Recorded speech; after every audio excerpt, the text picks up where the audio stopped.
Ok, salut à tous. Aujourd'hui, on va faire la vidéo numéro 4 sur les témoins de Jéhovah. Et on fait une examination un peu de leurs croyances. Il n'y a rien de mal contre eux. En fait, c'est des gens très sérieux, très honnêtes, très organisés et qui évangélisent beaucoup partout sur la terre. C'est très commandable. C'est des gens qui sont propres, qui font du bien autour d'eux, qui sont très honnêtes, n'est-ce pas? Mais les doctrines ne sont pas honnêtes. Donc, on continue dans le livre Nos amis les témoins de Jéhovah de E.B. Price, de pasteur E.B. Price. Et on va ici dans cette page, on est dans le Working for the Jehovah's Witnesses. Donc il est gratuit. Si vous voulez The Testimony de Jehovah or Friends de Jehovah's Witnesses. Les témoins de Jéhovah sont les gens pratiquement les plus travailleurs et sincères de tous les chrétiens. Ils connaissent beaucoup la parole de Dieu et leur enseignement et interprétation de la Bible, et ils les partagent avec beaucoup de gens. Mais pour l'Adventiste du 7e jour, il y a un challenge spécial pour ces gens qui périssent avec des Bibles dans leurs mains. Pratiquement tous les témoins de Jéhovah aujourd'hui croient qu'ils n'ont pas besoin d'être nés de nouveau. Les membres sont à 6 millions. En fait, c'était à quelques années, ils étaient 6 millions de gens et seulement 9 000 d'entre eux croient qu'ils ont besoin d'être nés de nouveau. Ça veut dire que les emblèmes du sang et du corps de Jésus-Christ, seulement quelques-uns les prennent. Néanmoins, la parole de Dieu nous dit bien dans Jean 3, 3 et 5 qu'à moins que vous ne buviez mon sang et que vous mangiez ma chair, vous n'avez pas la vie en vous. Donc, c'est-à-dire que Jean 6, 54, mangez la chair du Fils de l'homme et buvez son sang. Et donc, comment qu'il fasse ça, si vous n'avez pas la résurrection, vous n'avez pas la vie éternelle. C'est assez sérieux et nous devons les aider. Les témoins de Jéhovah ont une histoire assez triste depuis le début. En fait, c'est que de fausses prophéties hallucinantes, de fausses doctrines qui reviennent et des enseignements altérés. Altérés, c'est pas genre comme dans mon église à moi, où Dieu va envoyer des nouvelles révélations Ellen G. White par rapport au porc, par rapport à des comme ça, qui sont nouveaux. Non, là on parle de choses qui, par exemple, ils disent qu'on peut faire ça, et après ils arrêtent et non, on ne peut plus faire ça. Et après ils vont redire qu'on peut le faire de nouveau, n'est-ce pas? Donc ça, c'est pas normal. Donc ça a coûté la vie à beaucoup des membres, même des gens qui sont morts et tout. Par exemple, la vaccination était interdite pendant plus de 20 ans, et beaucoup de gens sont morts. Et juste après, ils vont dire que c'est accepté. Donc ça, c'est pas normal. Dieu ne peut pas dire de ne pas faire quelque chose après le faire. Les transfusions sanguines étaient interdites. Et beaucoup de gens sont morts à cause de ça. Néanmoins, à cause de ça, les témoins de Jéhovah gardent une loyauté à cette société. Quoique vraiment, c'est le vrai canal de vérité de Dieu pour les derniers jours. On va voir ici quelques difficultés. Difficulté, c'est que après la date de 1975, en fait, je crois qu'il y a 1 million de témoins de Jéhovah qui ont quitté cette organisation. Après la base de 1975, quand c'est pas passé, c'est la failure, c'est le raté, quoi. C'est le, beaucoup de littérature étaient en train de circuler par rapport aux fausses prophéties de l'église des sociétés témoins de Jéhovah. En résultant de ça, 1 million de membres sont quittés après 1975. Donc, imaginez-vous, une église où je sais pas, il y a même 9 millions de gens ou 6 millions de gens, 1 million de gens partent de l'église, c'est hallucinant. Et donc la réaction de la société, c'était qu'ils devaient dire à leurs membres, ne lisez aucune vérité examinant l'organisation, ne lisez aucune vérité même hors de l'organisation. Et c'est peut-être depuis ce genre-là que les gens refusent d'examiner ce qui est hors de l'organisation. Et donc c'est pour ça que la plupart ne vont pas lire ce que vous leur donnez maintenant, depuis 1975, où il y a eu un raté assez hallucinant.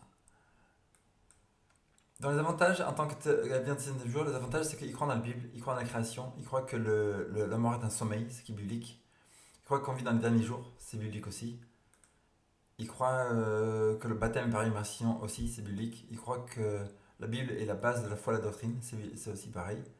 Ils croient que les gens qui seront pris dans le nouveau monde, après le paradis, c'est biblique aussi. Et donc ils seront heureux de prendre part avec une organisation qui a des hauts standards bibliques, comme l'Église adventiste 16e jour, qui grandit encore plus qu'eux, qui travaille largement, très puissamment, évangélistiquement dans le monde entier. Et ils sont convaincus que de la vérité de l'Église adventiste, et ils accepteront Jésus comme leur sauveur personnel, et seront des membres enthousiastes et heureux. Donc les points à travailler sur le témoin de Jéhovah, c'est 1, le salut. Parce que tous ceux qui ne sont pas nés de nouveau ne peuvent pas le paradis. Tout le monde doit être né de nouveau. Numéro 2, le souper de Jésus, le sang et le pain doivent être pris. Numéro 3, la divinité, il y a 3 personnes divines. Numéro 4, le Saint-Esprit est une personne divine comme le Père, comme le Fils. Les commandements de Dieu et le sabbat doivent être gardés par la foi en Jésus-Christ, pas pour être sauvé, mais pour être ami avec Dieu, pour lui obéir. Si vous m'aimez, gardez mes commandements. La création, c'est un jour de 24 heures chaque jour et non pas de 7000 ans. La parousia n'est pas arrivée en 1874 et en 1914, mais elle est toujours future. Et les signes de le retour de Jésus nous montrent que Jésus n'est pas là, mais il est à venir. Le millénium, le reste des morts, ne vont pas être ressuscités pendant le millénium, mais à la fin du millénium. Écrit dans Apocalypse 25. Le reste des morts ne prit pas vie jusqu'à ce que le millénium soit terminé. La Nouvelle Jérusalem sera détruite. Le monde ici va être détruit par le feu. La Nouvelle Jérusalem va prendre place. Et la chronologie de la pyramide, qui est la base de la prophétie de 1814, est de 19 ans en erreur. Les fausses prophéties, hallucinant. Le nom de fausses prophéties est que Jésus nous dit que faites attention aux faux prophètes au dernier jour. Transfusion de sang. La Bible nous dit qu'on peut prendre des sangs de sang. Organisation. Leur prouver que l'église adventiste a beaucoup de dons, etc. Donc l'avantage de l'église adventiste, c'est que l'église adventiste, donc, elle grandit 4 fois plus vite que le témoin de Jéhovah. Numéro 2, qu'on travaille en plus de coins dans le monde. On a même des radios, télévisions, satellites, programmes qui sont partout dans le globe. On a plus de manières de faire le travail pour eux. Par exemple, eux, ils ont juste tapé à porte, surtout. Nous, on a évangélisation publique, on a aussi aidé les pauvres, welfare work, hôpitaux, cliniques, écoles, collèges, et beaucoup d'endroits pour les enfants, etc. Dans l'autorité de témoin de Jéhovah, on va voir que, à travers son histoire, la société de témoins de Jéhovah, de Watchtower Society, a beaucoup de contrôle sur leurs membres.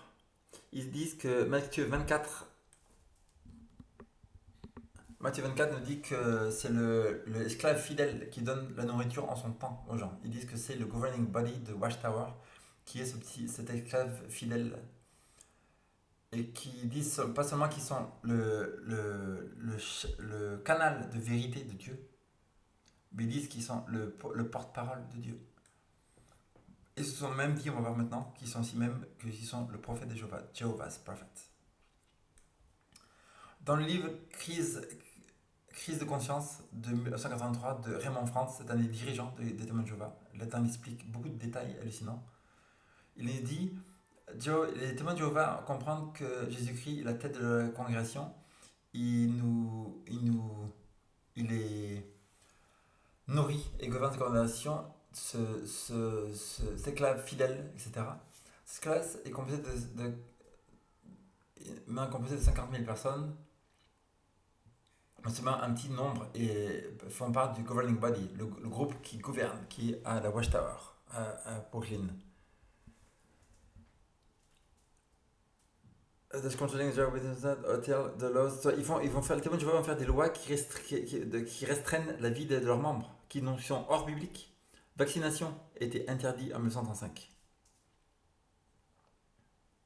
20 ans après, 1952 à peu près, ils disent c'est ok maintenant. Beaucoup d'enfants sont morts de diphtérie, etc. parce qu'ils ont interdit la vaccination. Après, la vaccination, c'est pas bon pour la santé non plus. C'est-à-dire que la vaccination, c'est pas bon pour la santé, mais ils ont dit que c'est un canal de Dieu, alors que Dieu n'a pas demandé ce genre de choses. Les transplants d'organes étaient condamnés comme du cannibalisme en 1967. Et maintenant, en 1980, ils disent ok, c'est ok. Donc c'est un peu comme on voit dans l'islam où ça vient, ça part, la vérité. Dieu l'a dit, je ne change jamais, je suis le même hier, aujourd'hui, pour toujours. Une vérité est une vérité, elle ne change pas. Après on grandit dans la lumière, donc il y a une nouvelle vérité qui arrive. Mais ça c'est pas des nouvelles vérités. C'est juste que Dieu a dit non, et après oui. C'est genre il dit non tu fumes pas, après oui tu fumes. Après non tu fumes pas, après oui. Non. Donc Dieu ne va pas dire ce genre de choses. La pratique sexuelle. En 1969, dans le livre de Watchtower, on va le lire peut-être si on le trouve, page 565-566, et en 1972, page 534, il définissait comment les couples mariés devaient agir dans leur chambre. N'est-ce pas? Il y a beaucoup, ça agit, ça fait en sorte que beaucoup de mariages se sont divorcés. Et cela a été enlevé et remis en place en 1978. Donc c'est comme si Dieu va dire ici vous faites pas ça, vous faites pas ça. 69. 62 il dit encore plus vous faites pas ça. Après 78 il dit c'est ok maintenant. Donc la soumission c'est impressionnant. Il écrit ici que les membres de l'Église de Jéhovah doivent être soumis à la société en toutes choses. Dans le Watchtower, page 390, 1967, ceux qui reconnaissent que l'organisation théocratique de Jéhovah visible doivent reconnaître et accepter cet appointement de cet esclave fidèle et discret et être soumis à cette personne, à l'organisation. Alors, en se soumettant à l'organisation visible théocratique de Jéhovah, donc se soumettant, là c'est hallucinant, il y a écrit ne craignez pas si vous perdez votre identité et votre liberté dans la soumission. Les membres de l'Église du premier siècle se soumettaient, heureusement, par l'organisation de membres qui gouvernaient. Watchtower, page 592, 1967, il disait ne craignez pas de perdre votre identité et votre liberté. Bon, beaucoup de gens sont, dès qu'ils font quelque chose qui est vu genre mal, ils sont totalement dégagés, on n'en parle plus, on ne les parle plus au téléphone, on ne va pas les visiter quoi que ce soit. La Matthieu 18 nous dit que traitez-les comme un taxe collecteur, où tu peux lui parler, tu discuter avec les collecteurs de taxes. Mais là, dans le témoin de Jéhovah, c'est même pas, on le dégage totalement, on ne parle plus du tout. Et ça, c'est pas chrétien du tout. Là, on va voir que pourquoi les membres sont préparés d'être si tellement soumis à la société. Parce qu'ils ont accepté qu'ils sont le canal de vérité pour Dieu pour le dernier jour. Et plus important, ils se disent être le prophète de Jéhovah. On voit ça dans cette publication. Ici, de le Watchtower, le tour de garde, 1er avril 1972. En 1972, ACT était confident que la fin du monde arrivait en 1975. 3 ans après, ils se disent la fin du monde arrive. C'est très très grand, c'est une très très grande prophétie pour eux. En fait, c'est là qu'il y a 1 million de gens qui sont partis. Et donc là, ils ont fait l'annonce puissante, comme disent, nous sommes le prophète de Jéhovah. Le 1er avril 1912, voici l'article. Ils connaîtront, they shall know, that a prophet was among them. Le monde connaîtra qu'il y a un prophète qui était au milieu d'eux, qui est le témoin de Jéhovah. Désolé, j'ai les patates qui sont en train de... Oula, j'ai oublié. Ok, oula. Merci Seigneur.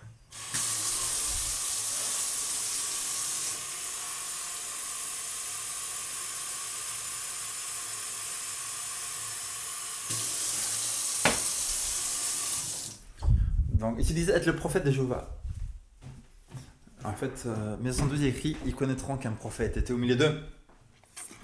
Et dans la page 97, il écrit dans les temps anciens, les prophètes étaient des messagers spéciaux de Dieu. Ils nous disaient les choses à venir. Ils servaient les gens, on leur disait la volonté de Dieu pour eux, il leur disait des calamités, des dangers à venir. Est-ce que Jéhovah a un prophète pour les aider, pour leur annoncer ce qui doit venir, les dangers à venir, etc.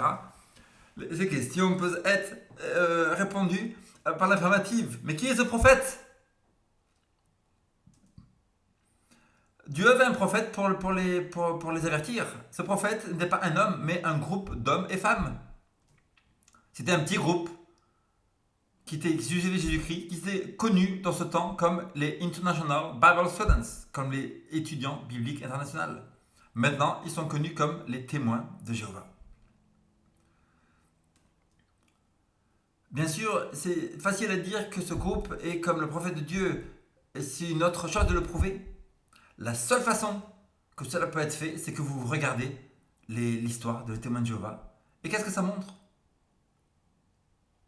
Les témoins de Jéhovah, même ici, dans ce Watchtower, page 147, il nous dit de lire qu'est-ce que ça montre, que c'est pur, que c'est le prophète. Ça nous montre ici qu'il n'y a jamais eu aucune organisation sur terre religieuse qui a eu autant de fausses prophéties. Et Matthieu 7,15 nous dit bien, faites attention aux faux prophètes. Donc ce groupe-là n'a pas été l'esclave fidèle et discret qui donne sa nourriture autant à son peuple, mais c'était le faux prophète.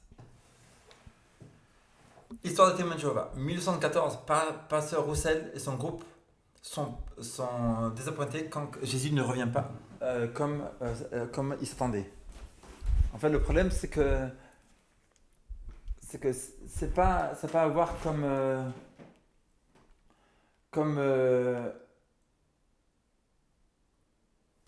c'est pas comme le zappatement de 1844. Le zappatement de 1844, c'est dire que le 10 300 jours de Daniel 8-14 commence à 457 avant Jésus-Christ. Jérusalem est rebâtie, nous dit Daniel chapitre 9. On ajoute 2300 ans de 455, 457, 457 avant Jésus-Christ, on ajoute 2300 d'arrière 1844. Jésus n'est pas revenu. Donc le problème, c'est que William Miller, qui était baptiste, dont l'église adventiste n'était pas encore organisée, il s'est trompé, il a cru que la purification du sanctuaire, ce serait la terre, alors que le livre d'Hébreux nous dit non, que Jésus est passé dans le lieu très saint du sanctuaire céleste. Donc c'est ça, c'est-à-dire que la purification, ce n'est pas la terre, c'est le sanctuaire qui était au ciel, il ne savait pas. La prophétie est parfaite. Il est même écrit dans Apocalypse 9, comme quoi Dieu écrit que tu vas manger ce livre qui est amer dans ta bouche, mais qui est doux dans ta bouche, mais amer dans le ventre. Et quand c'est terminé, quand tu seras désappointé, il faut maintenant que tu prophétises de nouveau sur toutes les nations, mais l'autel qui est autour du temple ne le mesure pas, la terre. Mesure ce qui est dans le temple céleste. Donc, il y a toutes les explications dans la Bible, mais ça, c'est pas pareil. Là, c'est des fausses prophéties où rien ne s'est passé du tout. 1978, ils étaient encore désappointés quand la résurrection n'a pas pris place. Et après, ils ont enseigné comme quoi ces deux prophéties, Jésus est venu, mais il est venu invisible. Zion Watchtower and Herald of Christ's Presence, dont était enseigné dans ces nouvelles vérités. 1986, les premiers volumes du matin millénial étaient publiés et étaient après appelés les études dans les Écritures. 1914, Armageddon et la fin du monde devaient arriver, et ce n'est pas arrivé. Même tous les autres événements ne sont pas arrivés non plus. 1915, Abraham, Isaac, Jacob, etc. devaient être ressuscités, ce n'est pas passé. 1916, Pasteur Russell meurt et il est succédé par le juge Rutherford. 1917, le mystère terminé, le livre des témoins de Jéhovah, nous confirme que la date de 1974-1918 qui sont passées, alors qu'il n'y a rien qui s'est passé, mais il confirme toujours ces dates.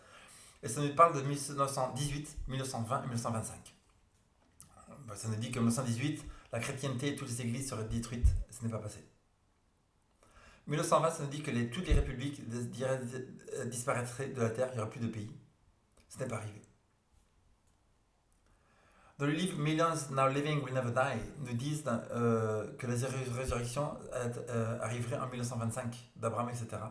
Ce n'est pas arrivé.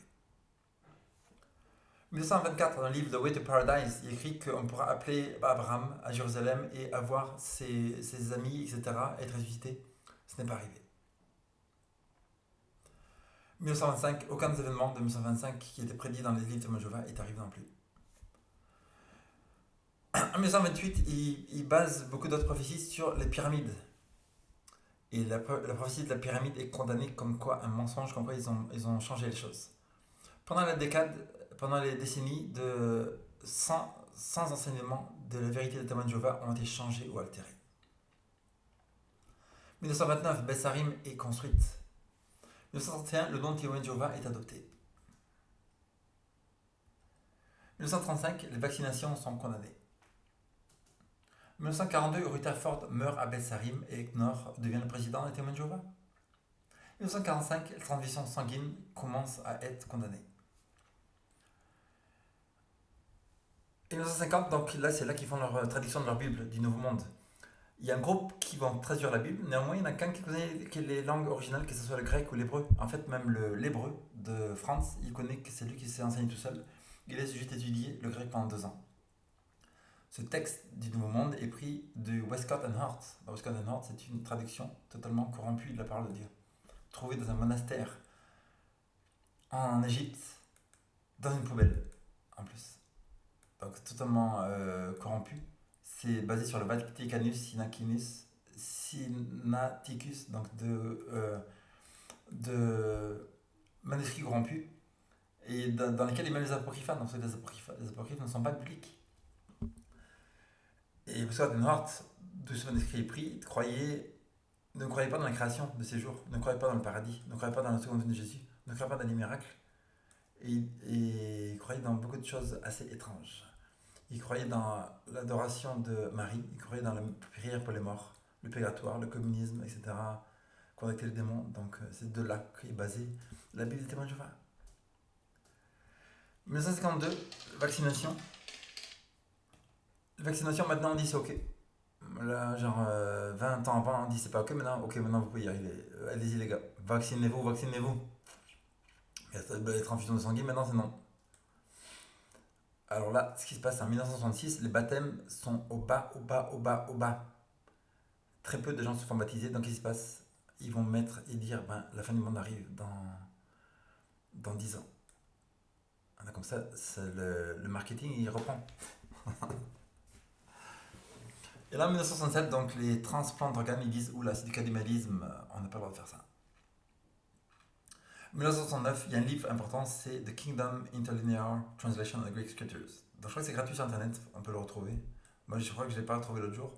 Mais là on peut voir à gauche la Bible des témoins de Jéhovah, à droite le grec et l'hébreu, et on voit qu'il y a des contradictions et des erreurs assez hallucinantes. Le 1er avril 1912, donc ils se disent que nous sommes le prophète de Jéhovah.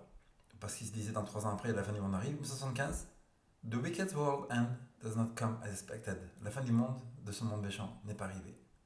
Encore une fausse prophétie. Très intéressant de voir que Knorr, le dirigeant des témoins de Jéhovah, il meurt 2 ans après cette très très grande erreur où 1 million de témoins de Jéhovah partent de leur église. Il meurt, et Dieu l'a fait mourir 2 ans après pour qu'ils voient les effets dévastateurs de la date de 1975. Il y a même des gens qui se sont suicidés. C'est sérieux. Il est suicidé par Frédéric Franz. La société souffre une perte de membres de 1,4% à cause de 1975. 1980, ils disent les transplantations d'organes, c'est ok maintenant, allez-y les gars. 1983, Raymond Frens écrit le livre Crise de conscience. Il révèle beaucoup de problèmes à l'intérieur de l'organisation. Pendant beaucoup d'années, la société a dit que la fin du monde arriverait d'une génération de 1914. Donc voilà une illustration assez intéressante, regardez. Voilà, ici il y a Within one generation. Within one generation, j'ai le curseur, Within one generation, il y a écrit la fin du monde arrive, la vérité qui amène à la vie éternelle dans ce livre-là, et à gauche il y a la date 1914. En une génération de 1914, la fin du monde arrive. 1984, donc une génération après, il continue, la fin du monde n'est pas arrivée, il continue à dire dans le tour de garde de 15 mai, il écrit un article 1914, la génération qui ne passera pas. Pratiquement 80 ans après, 70 ans après, il est en train de encore enseigner qu'une génération de 1914, la fin du monde arriverait alors que la génération a passé. Et en 1989, 80 ans, un an après, dans sa après une génération, regardez dans le livre Armageddon, 1989, page 154, Armageddon, some of the generation living in 1914 will see the end of the system of things and survive it. Il y a écrit quelques-uns de la génération qui vivent en 1914 verront la fin du système de choses et la survivront. 1914, et on voit des gens ici, alors que c'est 80 ans après. Alors que d'après la Bible, Psaume 90, verset 10, il y a écrit que 80 ans est le plus fort. Et 80 ans pour ceux qui sont plus forts, 70 ans, 80 ans c'est une génération. Et donc c'est passé 80 ans, rien ne s'est passé, faux prophète. Et après ils ont dit, nous utilisons dans le tour de garde novembre, 1er novembre, page 17, il est écrit, Jésus utilisait la génération pour dire des peuples contemporains d'une certaine période historique. Aïe. Dans 1996, avec cette nouvelle vérité, l'urgence de la génération limitation a fait en sorte que les heures de service ont diminué de 10 millions. 2001, donc il y a une augmentation de 1,7, mais ça montre l'augmentation la plus faible depuis longtemps. 2002, beaucoup de pays européens reportent des pertes des témoins de Jéhovah. 2003, seulement 258 000 personnes sont baptisées, alors que dans l'Église adventiste, c'est à peu près 1 million par an. C'est la plus basse figure depuis 15 ans. Et voilà, donc on était sur la quatrième vidéo. Et là, la prochaine fois, on verra les fausses prophéties, une après l'autre.